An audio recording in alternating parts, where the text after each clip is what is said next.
Of the record, जब मंत्री को अपने ही विभाग के सचिव की करनी पड़ गई आप भगत। नमस्कार, न्यूज़ इंडिया में आपका स्वागत है। न्यूज़ इंडिया आपके लिए ला रहा है एक नया show off the record.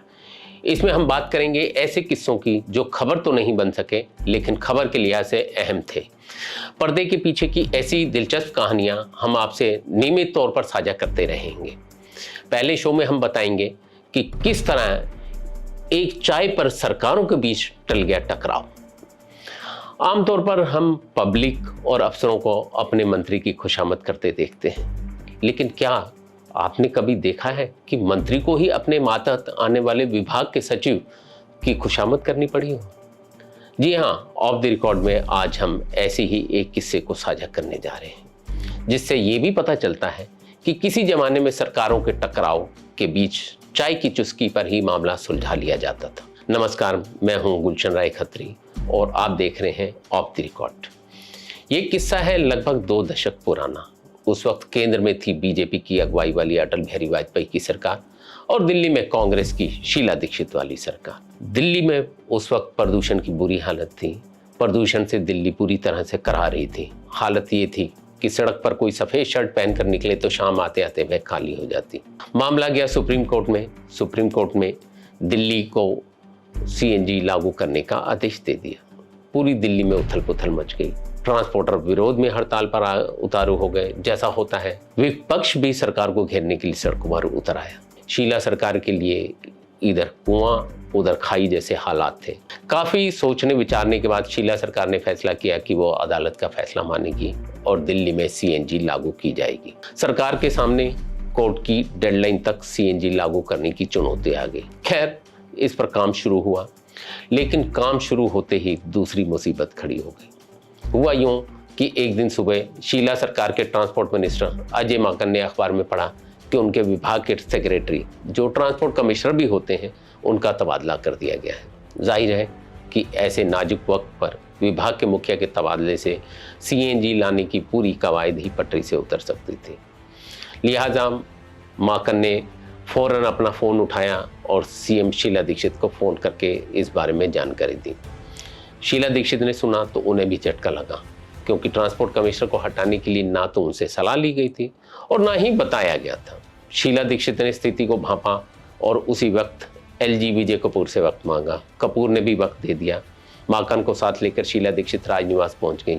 LG को ट्रांसपोर्ट कमिश्नर के तबादले के बारे में बताया और तबादला रोकने के लिए उनसे मदद मांगी, लेकिन कपूर ने जवाब दिया, ये आदेश तो होम मिनिस्ट्री का है, सॉरी, इसे रोकना मेरे लिए संभव नहीं है। टका सा जवाब मिलने के बाद हताश निराश दीक्षित और माकन राजनिवास से बाहर निकले। माकन ने सवालिया नज़र से दीक्षित की ओर देखा। शीला दीक्षित बोली, मैं ब्रजेश मिश्रा से बात करती हूँ। उस वक्त ब्रजेश मिश्रा राष्ट्रीय सुरक्षा सलाहकार थे। दीक्षित ने ब्रजेश मिश्रा को फ़ोन मिलाया तो उन्होंने भी फ़ौरन मिलने के लिए बुला लिया। दोनों राजनिवास से मिश्रा के यहाँ गए और उन्होंने बताया कि ऐसे नाजुक मौके पर ट्रांसपोर्ट कमिश्नर को हटाने से किस तरह की दिक्कत हो सकती है। मिश्रा ने उनकी बात को ध्यान से सुना और आश्वस्त किया कि वे होम मिनिस्टर एल.के. आडवाणी से बात करते हैं और फिर उनको जवाब बताते हैं। ब्रजेश मिश्रा की बात सुन से उन्हें लगा कि मामला बन जाएगा, लेकिन मिश्रा के यहाँ से निकलने के बाद शीला दीक्षित और माकन की कार अभी इंडिया गेट पर ही पहुंची थी कि ब्रजेश मिश्रा का फ़ोन आ गया। उन्होंने शीला दीक्षित को बताया, मैडम आडवाणी जी से उनकी बात हुई है, लेकिन वो नहीं माने। इतना कहने के बाद फ़ोन बंद हो गया। अब कार में सन्नाटा था। तभी माकन शीला दीक्षित की ओर मुखातिब हुए। बोले, मैडम, क्यों ना हम सेंटर के इस फैसले के खिलाफ धरना दें और अपनी कांग्रेस पार्टी को भी कहें कि वो प्रदर्शन करे। दिल्ली के लोगों को भी तो पता चले कि यहाँ क्या हो रहा है।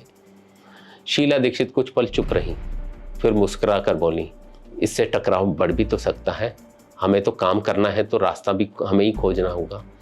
ऐसा क्यों ना करें कि नए ट्रांसपोर्ट कमिश्नर का विरोध करने की बजाय उसे ही विश्वास में ले लें। उसे बताएं कि सीएनजी लाने का फैसला दिल्ली के हित में है और कोर्ट ने ही उसका आदेश दिया है। उन्होंने माकन को सलाह दी, नए ट्रांसपोर्ट कमिश्नर को चाय पर बुलाओ और दोस्ताना माहौल में बात करो, शायद उसी से हमारा काम बन जाए। माकन को ये बात जंच गई। उन्होंने यही किया। ऑफिस पहुंचते ही अफसर को फ़ोन किया। नई पद के लिए बधाई दी और फिर चाय पर आने का न्योता भी। नई कमिश्नर भी फौरन आने के लिए तैयार हो गए। फिर क्या था, मेज पर चाय के साथ पकोड़े और स्नैक्स थे। मंत्री और कमिश्नर जो उस विभाग के सचिव भी थे, दोनों में गपशप शुरू हो गई। बातों ही बातों में माकन ने सीएनजी की अहमियत समझाई, कोर्ट का दबाव, दिल्ली की जरूरत और पर्यावरण का लाभ। अफसर इस अपनेपन और विश्वास से प्रभावित हुए।